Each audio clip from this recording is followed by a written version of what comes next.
Welcome to the Confident English Podcast. Let's boost your English skills. Subscribe, like, and share to support us. Hey everyone, and welcome back to Confident English Podcast. I'm Sophie. And I'm Alex. Sophie, before we even start, can I tell you something a little embarrassing? Uh-oh, go on. I studied French for 4 years in school. 4 years! And last month, I tried to order a coffee in Paris, and nothing came out. My brain just froze. That is so relatable, and honestly, that's basically the theme of today's episode. Exactly, because you found this really interesting headline this week, right? I did. It's from an education news site, and it says, nearly 8 in 10 language learners quit within their first 2 months. Here's what the other 20% do differently. Ooh, 8 out of 10 people quit? That's a huge number. It is, and today's episode is for anyone who has ever started learning English or restarted it, maybe for the 3rd or 4th time, and thought, why can't I just stay consistent? So today, we're talking about relearning English after a break, and more importantly, how to actually stick with it this time. And as always, inside this story, we've hidden 5 fantastic vocabulary words and expressions that are going to help you talk about motivation, habits, and setbacks like a native speaker. So grab a coffee, or, at least try to order one, and let's get into it. Okay, so let me set the scene. Researchers looked at thousands of adult learners who signed up for language courses, apps, night classes, private tutors, all of it. And the numbers weren't great. No! Within the first 8 weeks, almost 80% had basically given up. But here's the interesting part. When researchers talked to the people who did quit, most of them didn't say, "I'm bad at languages." What did they say? They said things like, "I just got busy," or "I lost momentum after a couple of weeks off." Basically, one small gap turned into a permanent stop. I know that feeling. You miss like 3 days, and suddenly you feel guilty, and the guilt makes you avoid it even more. Exactly. And researchers actually have a word for that dip in energy and motivation. They call it hitting a slump. A lot of learners hit a slump around week 3 or 4, right when the excitement of new year, new me wears off. Classic. But, and this is the hopeful part, the 20% who kept going had a few things in common. First, they didn't rely on motivation alone. They built consistency, small, repeated actions, even on days they didn't feel like it.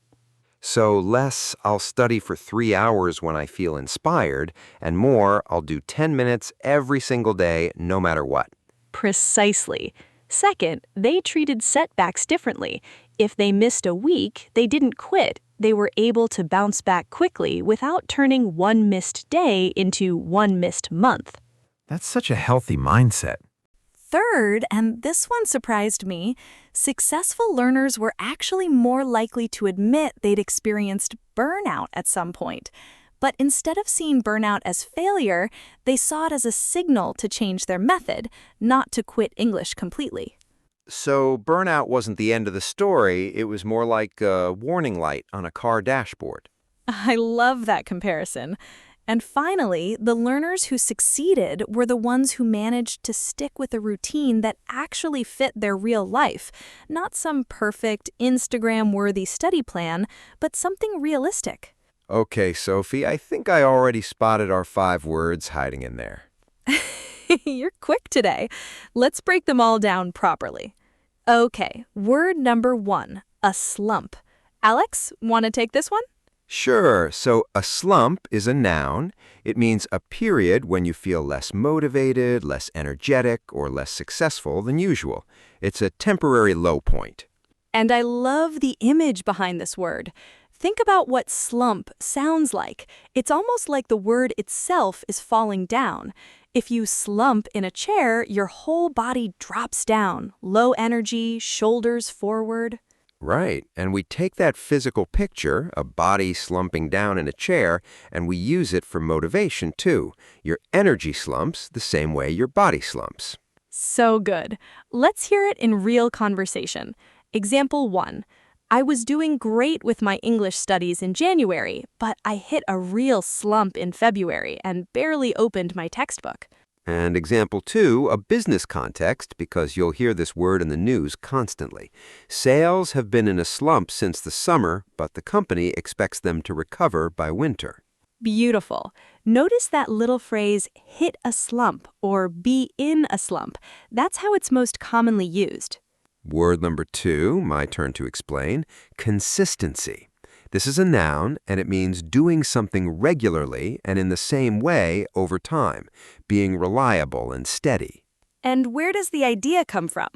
So think of the adjective consistent, something that doesn't change, that stays the same texture or quality throughout. Like if you make soup and it's smooth all the way through, no lumps, we say it has a consistent texture. Oh, that's a great connection. Right? And we apply that same idea to habits. A consistent habit is smooth and steady without random gaps or interruptions. Let's use it. Example 1.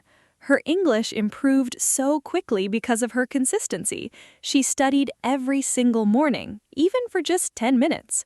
And example 2, from the coach told the team that consistency matters more than one great performance. You have to show up every week. Perfect. Okay, word 3.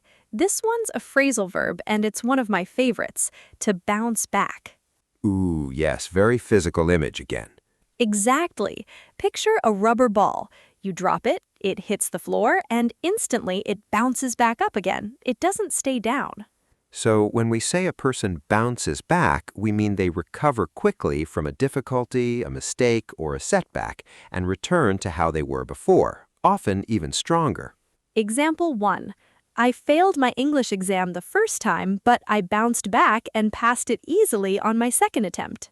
And example 2, something I could actually say about last week, my laptop broke and I lost 3 days of work, but I bounced back and finished the project on time anyway. So the key idea is speed of recovery. You don't stay down for long. Word 4, burnout.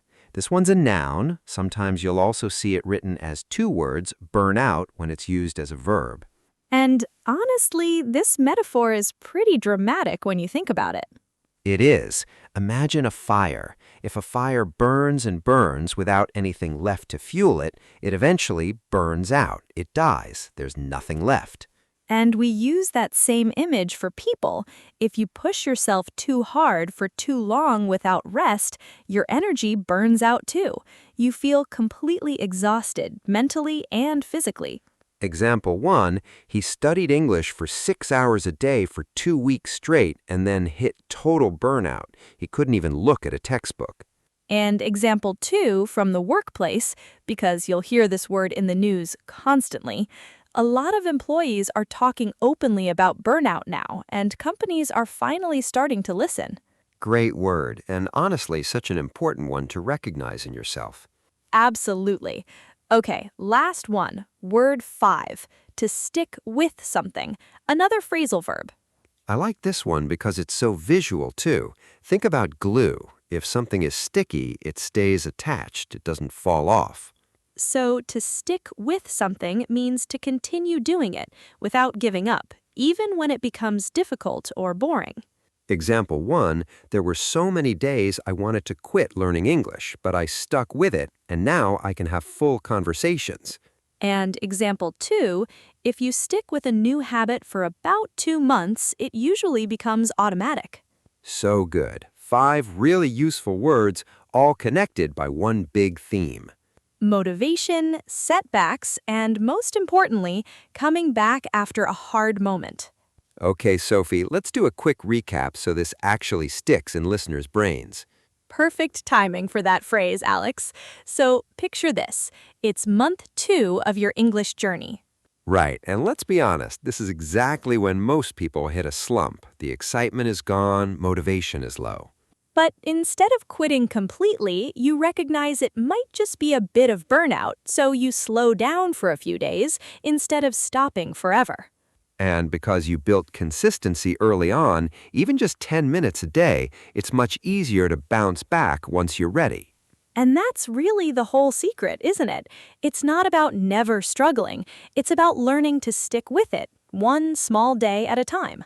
I love that. Slump, consistency, bounce back, burnout, stick with. 5 words, one very honest story about learning English. All right, everyone, that's it for today's episode. Huge thanks, as always, for spending 15 minutes of your day learning with us. If this episode helped you, do us a huge favor. Hit that subscribe button and share it with a friend who's also learning English. It genuinely helps the podcast grow. And here's your homework. Nothing scary, I promise. In the comments below, tell us, have you ever experienced a slump or even burnout while learning English? And how did you bounce back? Try to use at least one of today's 5 words in your comment. Slump, consistency, bounce back, burnout, or stick with. We genuinely read every single one. We'll see you in the next episode. Until then, Stick with it. perfect closing line. Bye, everyone. Bye.